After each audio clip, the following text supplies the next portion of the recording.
Hello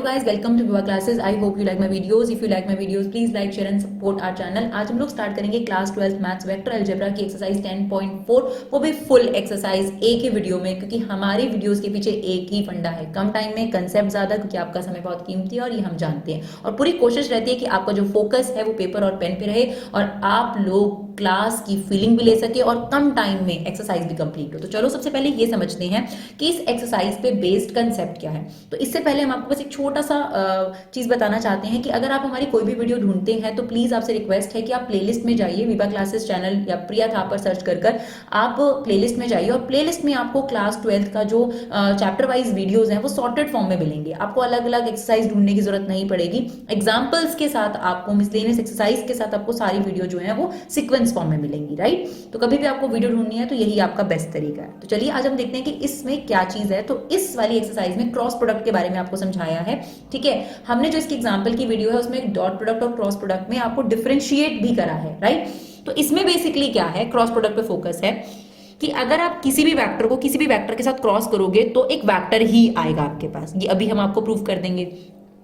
और इसमें भी दो वेक्टर के बीच में एंगल निकालने का फॉर्मूला है, जैसे डॉट में कॉस थीटा था, इसमें साइन थीटा है, right. A cross B magnitude upon A magnitude B magnitude. आप साथ साथ हमारे नोट कर सकते हैं ताकि आपको आसानी रहे।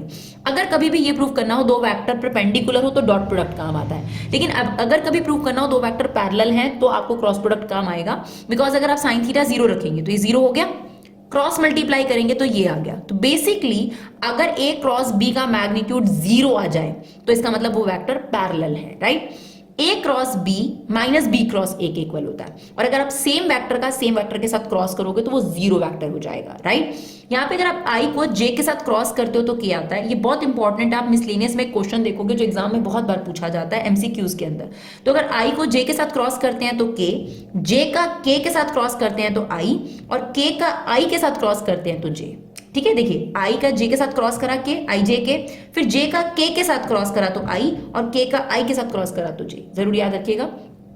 इसके अलावा अगर आप क्रॉस प्रोडक्ट की बात करेंगे तो दो एक्स्ट्रा फॉर्मूले हैं डॉट से। एरिया ऑफ पैरेललोग्राम, तो लेंथ इनटू ब्रेथ होता है, वही है। वेक्टर्स हैं, अब आप उनका क्रॉस प्रोडक्ट निकालोगे तो एक वेक्टर आ जाएगा ना, बट एरिया तो एक नंबर होता है, इसीलिए उस वेक्टर का हमने क्या निकाल लिया, मैग्नीट्यूड, राइट। और एरिया ऑफ ट्राइंगल क्या होता है, हाफ ऑफ पैरेललोग्राम। ये चीज तो हमने पढ़ी रखी है। ये पैरेललोग्राम है तो ये कितने ट्राइंगल्स में डिवाइड हो जाएगा, 2। तो जो भी आपका पैरेललोग्राम का एरिया उसका हाफ कर दोगे तो एरिया ऑफ ट्राइंगल आ जाता है। तो चलिए स्टार्ट करते हैं एक्सरसाइज का फर्स्ट क्वेश्चन। तो क्वेश्चन नंबर 1 में आपके पास क्या है, फाइंड ए क्रॉस बी का मैग्नीट्यूड। चलिए सबसे पहले ए क्रॉस बी हमें निकालना पड़ेगा यहाँ पर, तो ए क्रॉस बी निकाल लेते हैं। ए वेक्टर क्रॉस बी वेक्टर, क्या तरीका होता है क्रॉस निकालने का, आई जे के, डिटरमिनेंट वाला तरीका है। अब ए के कोफिशिएंट पहले लिखने हैं 1 माइनस 7 7। देखिए ए क्रॉस बी और बी क्रॉस ए सेम नहीं होते, राइट। तो अगर ए क्रॉस बी बोला है तो ए क्रॉस बी ही करना है आपको। 1 माइनस 7 7, ये आ गया 3 माइनस 2 और 2, यहाँ पर लिख देते हैं प्लस माइनस प्लस, और अब इसे एक्सपैंड कर देंगे तो आई, ये वाला रो और ये कॉलम भूल जाओ, ये कितना हो गया माइनस 14, यहाँ पे माइनस आएगा, ये आ गया माइनस 14, तो ये प्लस 14 हो गया। माइनस जे, इस कॉलम और इस रो को भूल जाओ, 2 माइनस 21, फिर के कैप, तो ये वाली रो और ये कॉलम भूल जाओ, ये हो जाएगा -2 माइनस 21, राइट। तो चलिए ये आपके पास आ गया 0, ये हो गया -19, और ये प्लस माइनस बाहर है तो ये हो जाएगा 19 जे, और ये कितना आ गया आपके पास, सॉरी यहाँ पे प्लस आएगा, ये आ गया आपके पास 19 के। तो ये आपका ए क्रॉस बी आ गया। अब आपको क्या करना है, इसका क्या निकालना है, मैग्नीट्यूड। तो मैग्नीट्यूड कैसे निकलता है, आई का स्क्वायर जो कि 0 है, 19 का स्क्वायर, 19 का स्क्वायर, राइट। तो ये हो जाएगा 361 प्लस 361,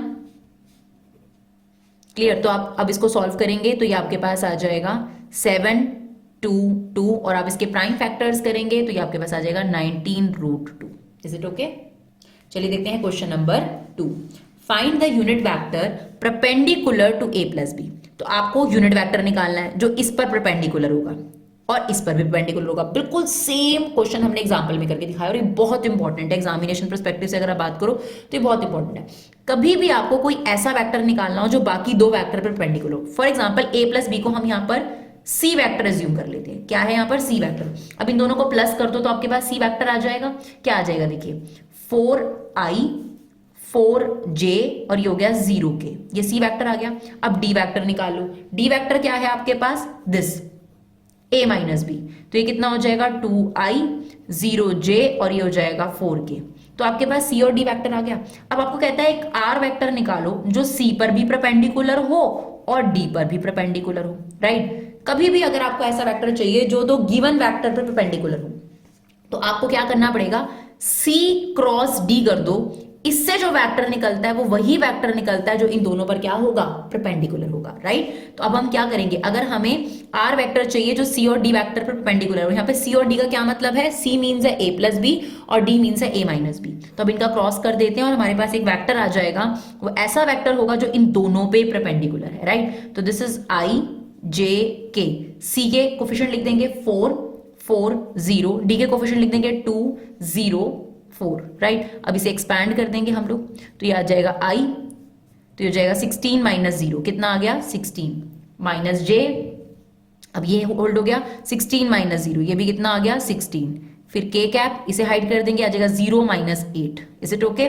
तो आपके पास ये वेक्टर आ गया 16i minus 16j minus 8k, ये वेक्टर आ गया।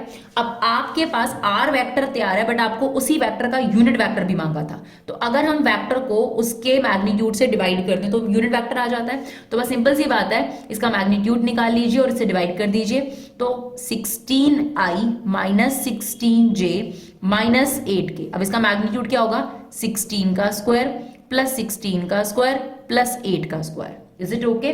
उसके बाद अगर आप इसके प्राइम फैक्टर्स करेंगे तो आपके पास क्या निकल कर आ जाएगा, तो आप देखिए 16 का स्क्वायर आपके पास कितना हो जाएगा 256 और 64, तो ये कितना आ गया आपके पास, टोटल आ गया 576। अब 576 किसका होता है, 24 का, तो इसका मतलब 16 अपॉन 24i, 16 अपॉन 24j और 8 अपॉन 24k, तो इसे सिंप्लीफाई करेंगे तो ये आ जाएगा 2/3i 2/3j and 1/3k cap. और देखिए ऐसा ही सिमिलर सा मिलता वो वेक्टर हम और निकाल सकते हैं इसमें, ठीक है ना, तो वो इसके साइन अपोजिट करके आता है, ठीक है। तो अगर ये प्लस में है तो एक और वेक्टर हो सकता है -2/3i प्लस 2/3j एंड जो आपके पास आएगा प्लस 1/3k। इसलिए आप क्वेश्चन का जब आंसर एनसीईआरटी में चेक करेंगे तो आपको दो मिलेंगे प्लस माइनस में, क्योंकि दोनों आंसर्स जो है यहाँ पर एप्लीकेबल हैं, क्योंकि आपके पास जो है ऐसा वेक्टर जो दोनों पे परपेंडिकुलर होता है वो a क्रॉस b भी हो सकता है और b क्रॉस a भी, मतलब c क्रॉस d से आपके पास ये वेक्टर आया है, d क्रॉस c से जो वेक्टर निकलेगा वो भी r वेक्टर है आपके पास, ठीक है। एक और, तो दोबारा करने की बजाय कि हम एक बार d क्रॉस c भी कर लें और पूरा प्रोसेस दोबारा दोहराएं, आप सिंपली क्या कर सकते हैं, यहाँ पर साइन एक और लगा दीजिए, ये माइनस ये प्लस और ये प्लस, यानी दो वेक्टर आपके पास हो सकते हैं जो a प्लस बी और a माइनस बी पर क्या है, परपेंडिकुलर है, राइट। चलिए देखते हैं क्वेश्चन नंबर 3। चलिए हमारे पास क्वेश्चन नंबर 3 कहता है if unit vector a makes angle π/3 with i, π/4 with j and an acute angle theta with k, find theta and component of A. देखिए सबसे पहली बात उसने आपको ये बोल दिया कि एक a वेक्टर है और वो यूनिट वेक्टर है। अब यूनिट वेक्टर कौन सा होता है, जिस वेक्टर को आपने उसके मैग्नीट्यूड से डिवाइड कर दिया होता है, राइट। और वो जो वेक्टर होता है ना उसके जो कोफिशिएंट होते हैं वो LMN हो जाते हैं, यानी LI MJ और NK, राइट। अब क्योंकि आपको बोल रहा है ये यूनिट वेक्टर है, तो अगर ये यूनिट वेक्टर है तो जो उसका मैग्नीट्यूड होगा यानी L² M² N² इज 1, यानी अगर आप स्क्वायरिंग बोथ साइड कर दो तो आपके पास आ जाएगा L² M² is equal to 1। वैसे भी ये रिलेशनशिप आप पूरी वेक्टर में भी याद रख सकते हैं, 3D में तो ये बहुत ही काम की चीज है। मैं दोबारा बता रही हूँ, उसने मुझे बोला था ये यूनिट वेक्टर है। यूनिट वेक्टर होता है जिस वेक्टर को आपने उसके मैग्नीट्यूड से ऑलरेडी डिवाइड कर दिया था, मतलब उसके कोफिशिएंट अब AI BJ और CK नहीं है, LI MJ और NK है, ठीक है ना। ये होता है angle with x axis, angle with y axis, angle with z axis, ये डायरेक्शन कोसाइंस होते हैं, ठीक है ना, LMN। अब क्योंकि ये यूनिट वेक्टर है तो जब इसका मैग्नीट्यूड हम निकालेंगे L² M² N² that is 1, है ना। तो स्क्वायरिंग बोथ साइड करें तो ये रिलेशनशिप आ गया। अब L का मतलब क्या होता है, angle with the x axis, M का मतलब क्या होता है, angle with the y axis, और N का मतलब क्या होता है, angle with the z axis. अब आपको ऑलरेडी बता रखा है कि आई के साथ एंगल पाई बाय 3 था, इसका मतलब होता है एक्स एक्सिस वाला एंगल आपको दे रखा है पाई बाय 3, ठीक है ना। सिमिलरली आपको जे के साथ दे रखा है पाई बाय 4, लेकिन ये वाला आपसे पूछा है। अच्छा, cos पाई बाय 3 मतलब cos 60 डिग्री, तो cos 60 डिग्री की वैल्यू कितनी होगी 1/2, और cos 45 डिग्री की वैल्यू कितनी होगी 1/√2, और ये हमारा n है। अब हमारे पास ये जो रिलेशनशिप है इसका इस्तेमाल करेंगे, L² M² N² is equal to 1। L की वैल्यू कितनी है 1/2, यहाँ पुट कर दो, ये हो जाएगा 1/4। M की वैल्यू है ये हो जाएगा 1/2। Now n² is equal to 1, तो n² is equal to 1 minus 1/4 minus 1/2। तो अब आपके पास ये कितना आ गया 1/4। नाउ n का अगर आप स्क्वायर रूट लगाओगे तो n की वैल्यू कितनी आ गई, सॉरी 1/2। अगर हम इस पे स्क्वायर रूट लगा देंगे तो n की वैल्यू कितनी आ गई 1/2। नाउ n मींस cos θ/3, मतलब एंगल विद z एक्सिस। तो ऐसा कब होता है कि 1/2 आएगा, अभी हमने देखा था cos 60 डिग्री पर, इसका मतलब आपके पास θ3 की वैल्यू कितनी आ गई π/3। Is it okay? अगर उसने कहा मुझे a वेक्टर के कंपोनेंट बता दो, तो ये जो यूनिट वेक्टर है इसके कंपोनेंट क्या है, l क्या है 1/2 है ना, तो हो गया 1/2 i प्लस 1/√2 j, और अभी हमने n निकाला था, इट्स 1/k, तो उसके कंपोनेंट हो गए 1/2 1/√2 और 1/2। क्लियर? तो बेसिकली पहले यूनिट वेक्टर वाली थ्योरी का इस्तेमाल करा, उसके बाद हमने n निकाला, और n निकलने के बाद एंगल भी निकल गया और हमारा वेक्टर भी तैयार हो गया। चलिए देखते हैं क्वेश्चन नंबर 4। चलिए क्वेश्चन नंबर 4 में कहता है शो दैट प्रॉपर्टी, ठीक है।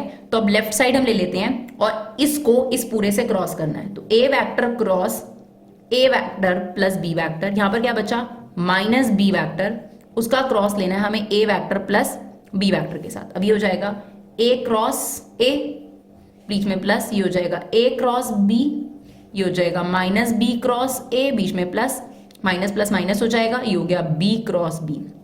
तो आपको मैंने आपको बिल्कुल स्टार्टिंग में फॉर्मूला बताया, अगर आप सेम वेक्टर को सेम वेक्टर से इनटू करते हैं तो 0 हो जाता है, सेम ये भी कितना हो जाएगा 0। और आपको ये भी प्रॉपर्टी बताई मैंने कि a क्रॉस b जो है वो माइनस b क्रॉस a के इक्वल होता है, यानी इसकी जगह आप क्या पुट कर सकते हो, a क्रॉस b पुट कर सकते हो।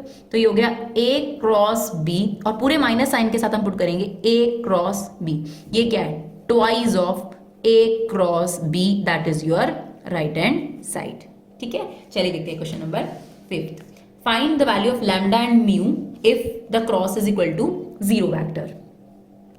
तो चलो क्रॉस कैसे निकालते हैं, पहले हमें क्या लेना पड़ेगा i, j और ये k, यहां पर आ जाएगा 2, 6 और ये कितना है 27, ये आ जाएगा 1 लैम्डा और म्यू, और 0 वेक्टर है ये, ठीक है ना, तो 0i 0j और 0k कैप। अब इसे एक्सपैंड कर दीजिए, प्लस माइनस से एक्सपैंड कर दीजिए, तो ये कितना हो जाएगा, पहले हम i लिखेंगे, तो ये हो जाएगा 6 mu minus 27 lambda, minus j इसे हाइड कर दो, ये हो जाएगा म्यू माइनस 27, फिर k इसको हाइड कर देंगे, ये हो जाएगा 2 lambda minus 6 is equal to में क्या है आपके पास 0i 0j और 0k। अब इक्वेट करोगे है ना, तो बेटा गिरेगा, इन दोनों को इक्वेट कर लो क्योंकि सीधा म्यू और लैम्डा आ जाएगा। वैसे आप 3 इक्वेशन बनेंगी, 6 mu minus 27 lambda is equal to 0, और ये वाली बनेगी mu minus 27 is equal to 0। तो यहां से म्यू की वैल्यू आपके पास डायरेक्ट आ गई, दैट इज 27,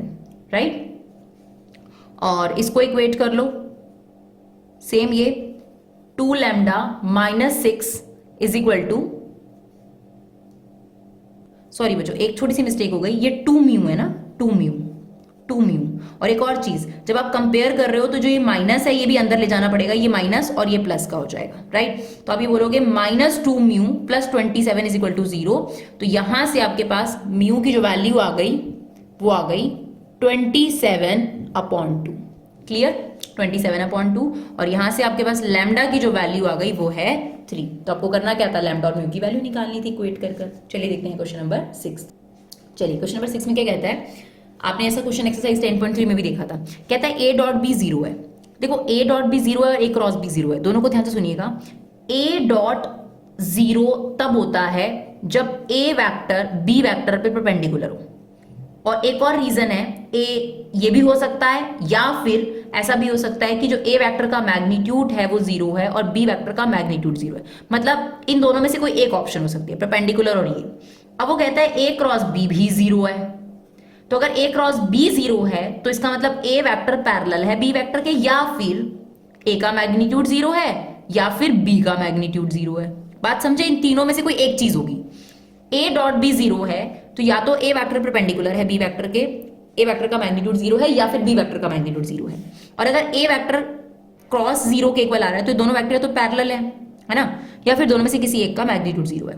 तो ये वाली बात तो पॉसिबल नहीं है, क्योंकि at the same time vector perpendicular और पैरेलल कैसे हो सकता है, ऐसे कैसे हो सकता है परपेंडिकुलर भी और पैरेलल भी है। तो ये वाली बात कट दी। तो अल्टीमेटली आपके पास क्या कंक्लूजन आ गया कि ऐसा तभी हो सकता है जब ए वेक्टर का मैग्नीट्यूड 0 आया हो या फिर B magnitude. Is it okay? चलिए देखते हैं क्वेश्चन नंबर 7। आपको दे रखा है कि ए वेक्टर ये है, बी वेक्टर ये है, सी वेक्टर ये, आपको ये शो करना है। ठीक है, दिखने में थोड़ा कॉम्प्लिकेटेड है बट ऐसा नहीं है। तो लेफ्ट हैंड साइड लेते हैं और शो करते हैं। ठीक है ना, ए वेक्टर क्या है, a1i, a2j and a3, similarly b है और सिमिलरली c है। तो इसकी लेफ्ट हैंड साइड ले लेते हैं पहले हम लोग। लेफ्ट हैंड साइड में क्या दे रखा है आपको, ए वेक्टर क्रॉस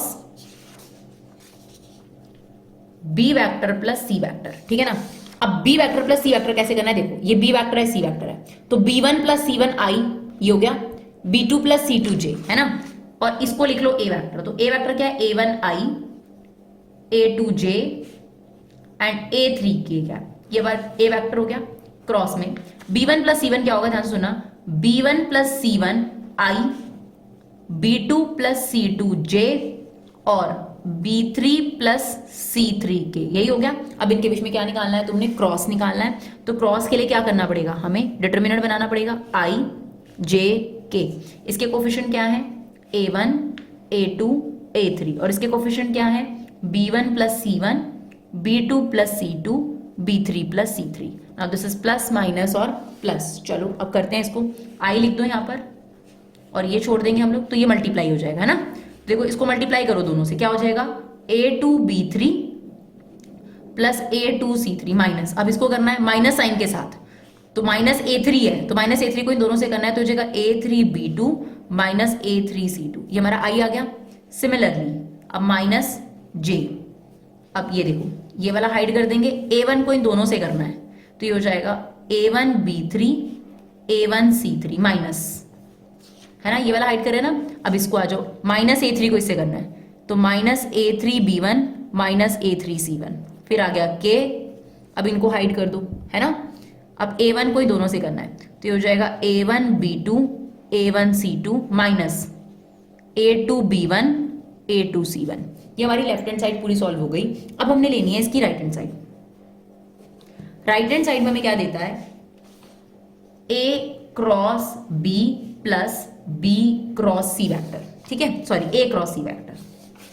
चलो a क्रॉस b का क्या मतलब है, देखो इधर ये आ गया i j k, यहाँ आ गया a1 a2 a3, यहाँ आ गया b1 b2 b3 plus same i j k, यहाँ क्या आ गया आपके पास a1 a2 a3, यहाँ आ जाएगा c1 c2 c3, यही है ना आपके पास वेक्टर। चलो अब इनके बीच में क्रॉस निकालते हैं, यहाँ आता है plus minus plus plus minus plus i, इसको हाइड करेंगे, ये हो जाएगा a2b3, ये देखो ये हाइड हो जाएगा ना, a2b3 माइनस a3b2, फिर आ गया j, ये आ जाएगा a1b3 माइनस a3b1, फिर आ जाएगा k, इसको हाइड कर दो, ये आ जाएगा a1b2 माइनस a2b1।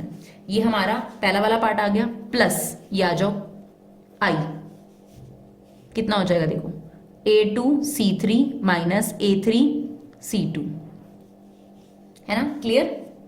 ये हाइड कर हमने a2c3 a3c2, अब माइनस j, ये हो जाएगा a1c3 माइनस a3c1 और k, इसको हाइड करो, ये आ जाएगा a1c2 minus a2c1।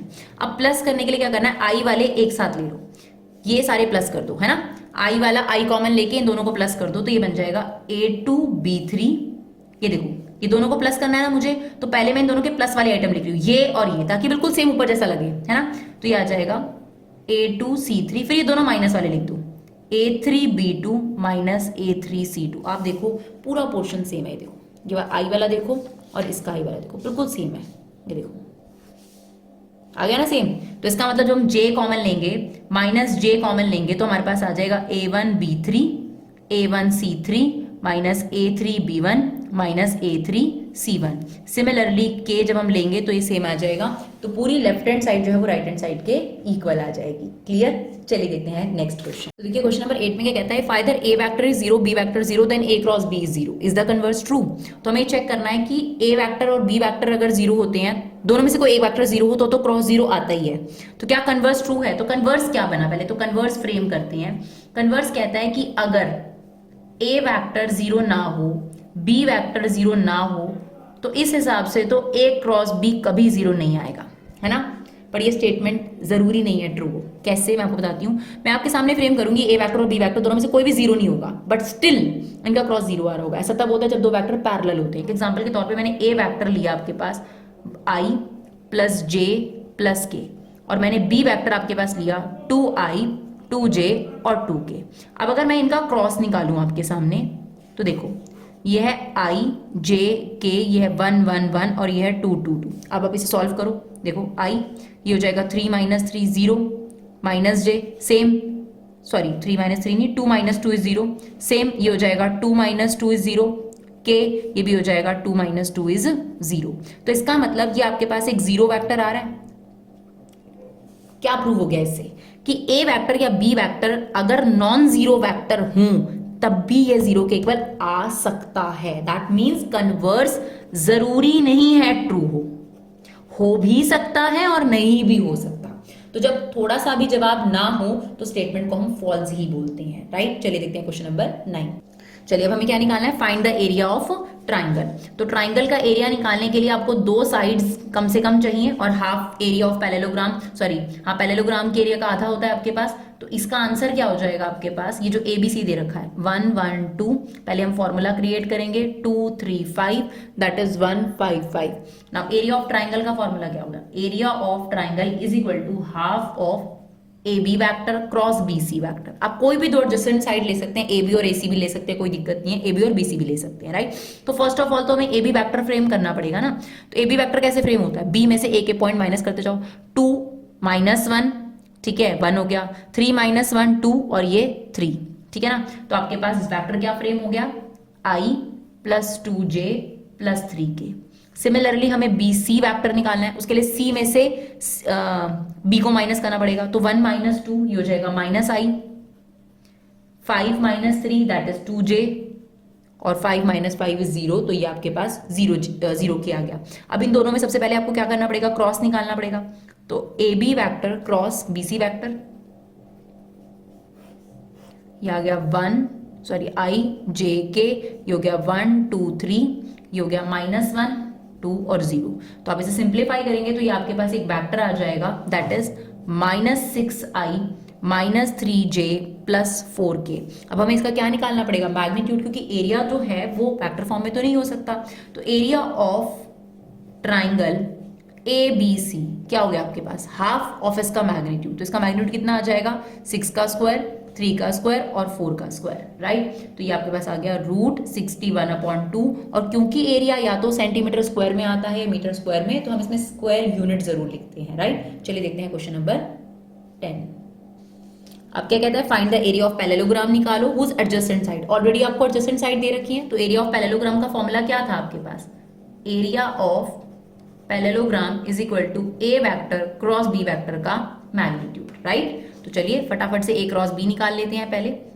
A cross B that is I J K, जिसका साइन पहले से हमें पता है। इसके कोफिशिएंट लिखो 1 माइनस 1 3, इसके कोफिशिएंट क्या है 2 माइनस 7 और 1। तो इसे एक्सपैंड कर दो तो ये आपके पास आ जाएगा, आई होप आप एक्सपैंड कर लेंगे, कोई दिक्कत नहीं है, 5K। अब हमें इसका क्या निकालना है, अगर एरिया निकालना है तो इसका क्या निकालना पड़ेगा, मैग्नीट्यूड, दैट इज 20 का स्क्वायर 400, 5 का स्क्वायर 25, तो इसे आप लिखेंगे ये 450।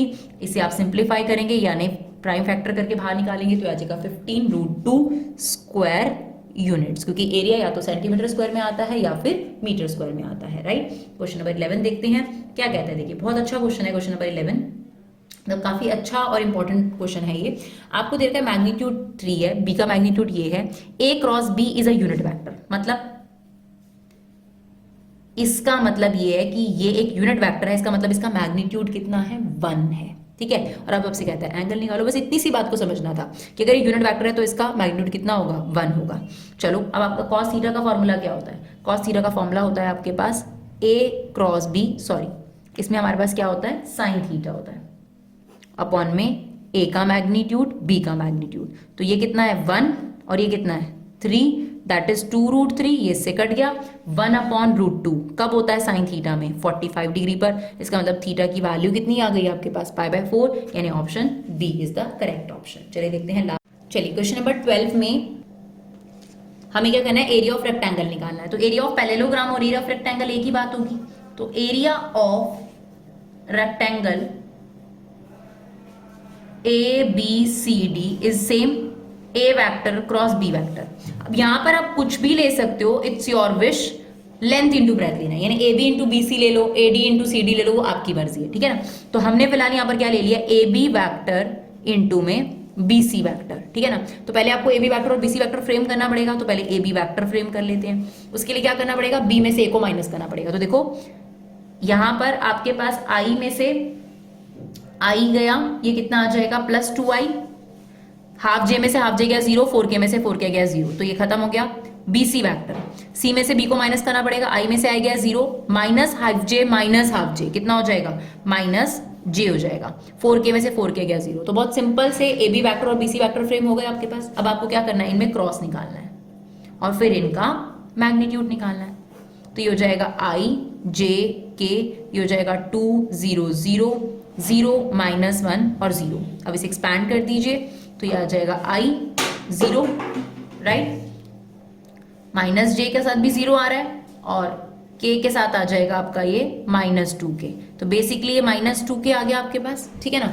अब हमें क्या करना है, सिर्फ इसका मैग्नीट्यूड निकालना है और हमारे पास पैरेललोग्राम का एरिया आ गया जो कि √4, दैट मीन्स 2। तो इसका ऑप्शन सी करेक्ट है आपके पास।